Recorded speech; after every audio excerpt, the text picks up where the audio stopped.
銀亀アジの群れで世界的に有名な1日100人までしか入れないバリカサグ島っていうポイントです。バラクーダの群れ、雲海のようにいる魚、亀の大喧嘩。ボホールツアーいよいよ潜ります。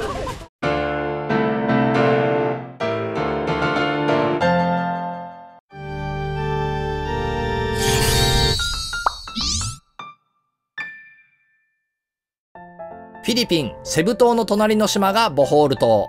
今アラちゃんはボホール州で一番人気のあるビーチ、パングラオ島のアロナビーチにいます。おはようございます。アラちゃんです。昨日ちょっと撮影しますおはようございます。アラちゃんです。夜マッサージに行きまして、そしたらその後ジンジャーティーを飲まされたんですけれども、それに当たっちゃいましてですね、今日の朝食はこういうオレンジジュースと栄養ドリンクだけにしておきますそうダイビングの必需品体調悪い時はこれでエネルギーを補充する。フィリピンのマッサージは1時間500円ぐらいで非常に安くていいんですけれども、飲まされるものには気をつけましょう。アメリカン、普通のこういう朝食です。どこへ行ってもフィリピンは大体こういう朝食です。こういう形のフライドポテトは初めて。今日はサウジアラビア人のチームとイタリア男性とイギリスだかフランスだかの女性が相乗りとなりました。ボホール島は日本人は少なく、ヨーロッパからの観光客が多い通好みの観光地です。早速ボホールの1本目ですが、もう初日からいきなりバリカサグに向かいます。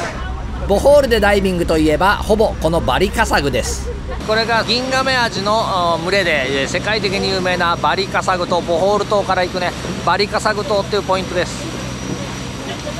ダイビングボートがいっぱいいます。1日100人までしか入れないことになってますね。こんなに島のすぐそばでダイビングする、なんかもうビーチから行ってもいいんじゃないかっていうところですね。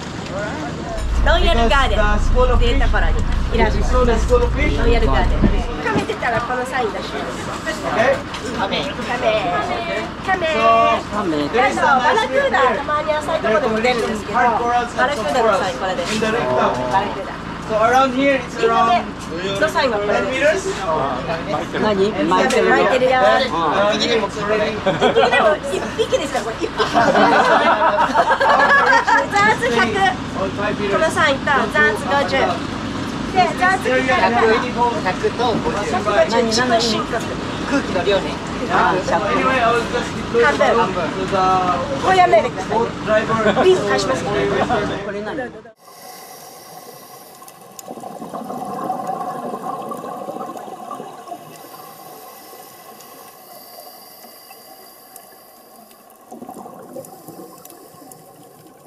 亀が平気で人間のすぐそばを通り過ぎて行きます。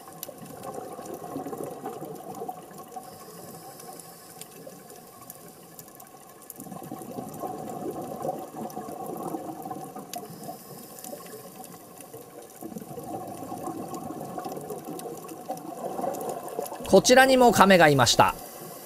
背中かゆいんですね。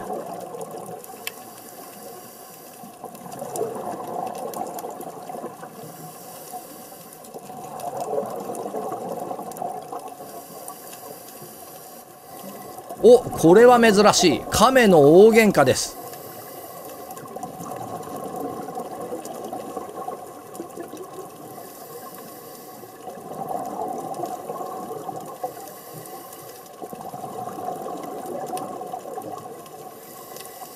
世紀の大戦争もあっという間に片がつきました。何もいないところに隠れクマノミが現れました。本当に隠れている隠れクマノミを初めて見ました。これも珍しい。自分の住処であるイソギンチャクの口の部分を攻撃しています。僕は初めて見ましたね。ダイバーのアイドル、ミナミハコフグです。と言っても白点が出てきているのでアイドルを卒業したところくらいですね。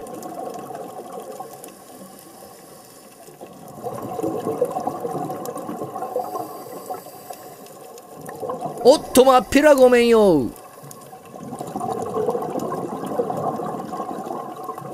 しかし何を見るでもなく、すごい速さでただ泳ぎ回っているだけという不思議な2人組。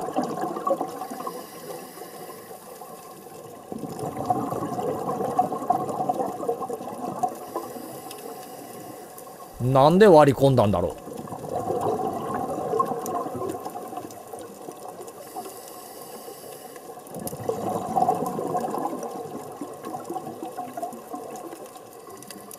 うわー、まさに雲海のごとくとはこのことですね。この辺りはまるで水族館の水槽を撮影しているみたいです。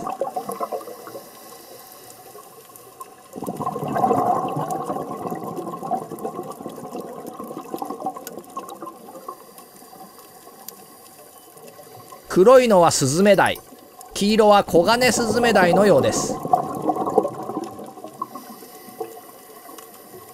どこまでも広がる花畑のようなサンゴ畑。これがロイヤルガーデンの名の由来でしょう。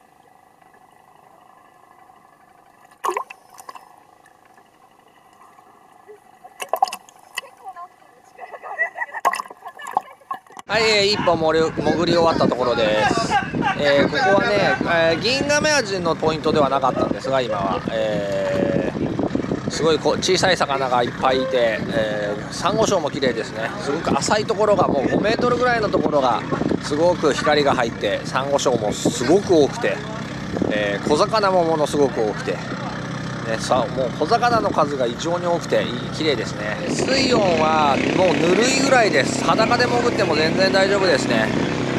薄いウェットで今日は潜ってますけど、船の上に上がって、風が当たると寒いです。船の上では薄いウェットの上に、そのままボートコート着てるのが一番楽かと思います。陽気なサウジアラビア人たちがおかしなゲームを始めました。これはもう参加するしかありません。世界バナナ空中キャッチ選手権大会、日本代表アラちゃん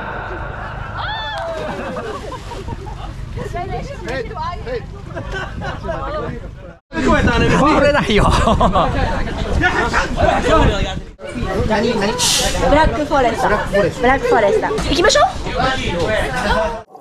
このサンゴの中にものすごくたくさん隠れていますよ。ほら出てきた出てきた。こんな大所帯だったのですね。チンアナゴが盛んに餌を食べています。こんなに近づいても引っ込まないのは珍しいです。餌を食べるのに夢中なのでしょう。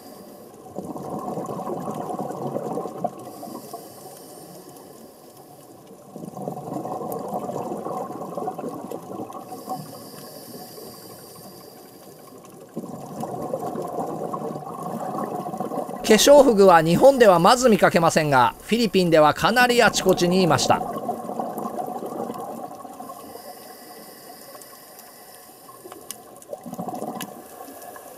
その時、突然目の前にバラクーダの大軍団が現れました。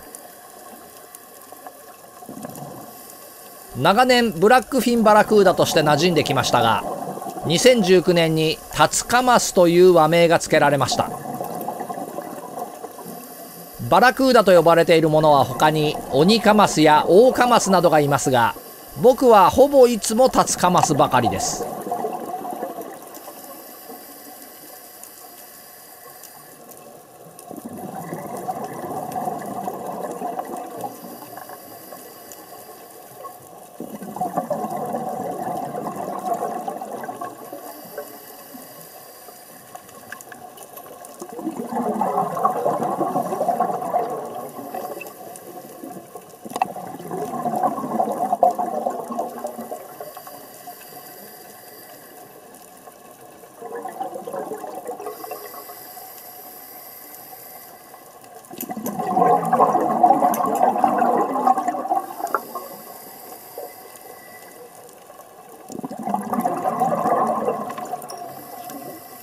岩陰にモンハナシャコがいます。普通は岩の下などに隠れているのですが、今回は随分堂々と表に出ています。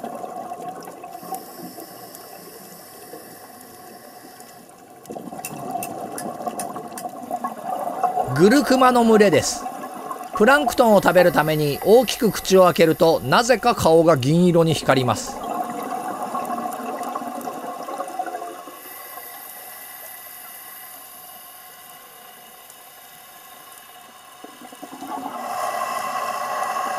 イソマグロが現れました。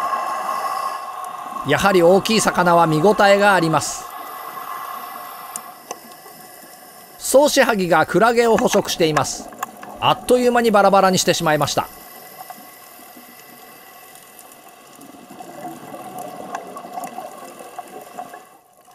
ツバメウオです。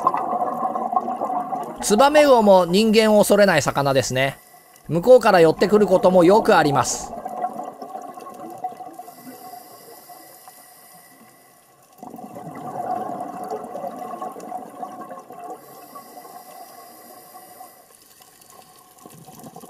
またもやカメが向こうから寄ってきました。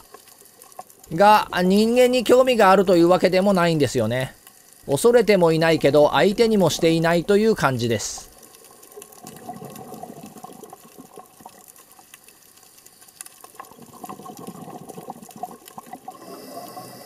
うわー、すごい。魚で向こう側が見えません。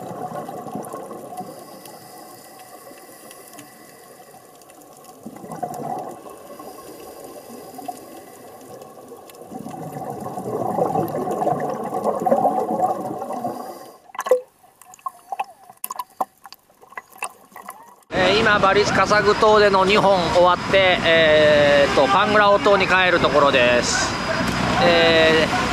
2本で終わりの人たちを降ろして、次に、パングラオの近場でもう1本最後、3本目を潜ります。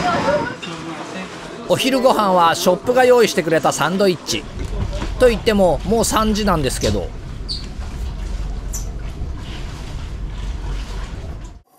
3本目はアロナハウスリーフに入ったのですが、特にこれといったものはなかったのでしょうね。この謎の2カットしか撮っていませんでした。カクテルライトが彩るトロピカルサンセット。夕飯の店を決めるためビーチロードをほっつき歩きます。モアルボアルよりはるかに多くの魚を並べていますね。こちらの方がずっと規模の大きい観光地ということなのでしょう。この店は肉も並べています。こちらのバケツはカニですね。結局レストランモールにあるこの店にしました。フィリピン料理ということですが、空心菜の炒め物以外は何だったか覚えていません。このモールにはステージがあって、この日はファイヤーダンスをやっていました。タバコ加えてる？ここに入ってるの。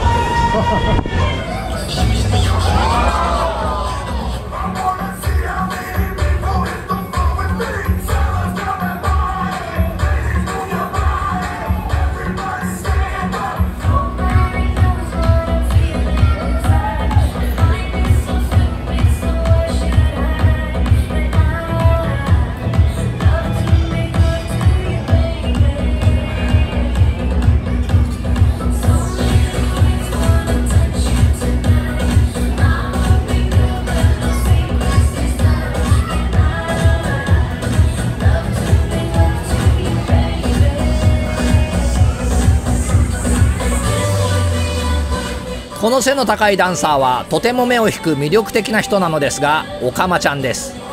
フィリピンではステージに立つ人にはニューハーフが多く、それが一つの文化になっているようです。男性であることはみんな知っていて、それを隠してもおらず胸も膨らませてはいませんが、言葉や仕草は完全に女性のそれだそうです。ボホールに行ったらファイヤーダンス、特にこのオカマちゃんは絶対見ることをおすすめします。Thank you。屋台でマンゴスチンを買いました。こうやって滑り終わって、うわ、しょっぱい。あれさ、さくらんぼみたい。うまいよ。うまいね。本当だ、すごいさくらんぼっぽい。確かに、すごくさくらんぼ。美味しいね。美味しい。南十字星がものすごくよく見えます。映るかどうかわかんないですが、ちょっと撮ってみましょう。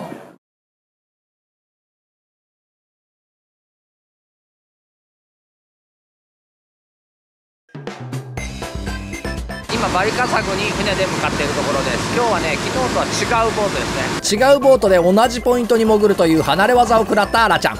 魚もいっぱい紹介。また亀が大喧嘩。なぜこの場所がそんなに大事なのか、その謎を解明。レイナさんのおすすめのお店に来ました。キューカンバー神社。何してる？フィリピンファーストフード戦争の最前線をリポート。地元のお土産屋さんも覗きます。